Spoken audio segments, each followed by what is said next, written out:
Pelo ser humano, na época do dilúvio não tinha tanto ser humano. Então bora lá. Primeiro, a chuva na década de 40 no Rio Grande do Sul. Agora em 2024 choveu o mesmo tanto, só que naquela época demorou 15 dias para chover. Agora choveram em 3 dias. Então você tocou no ponto principal das mudanças climáticas. As mudanças climáticas, elas deixam eventos extremos e mais frequentes. Pouca gente vai saber que quando deu a grande chuva no Rio Grande do Sul, 3 meses antes tinha inundado o Rio Grande do Sul.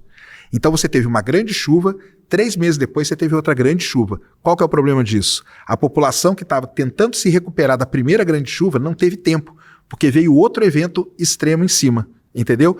Outra coisa, aquela chuva do Rio Grande do Sul, falando de modelo climático, ela estava prevista em relatórios.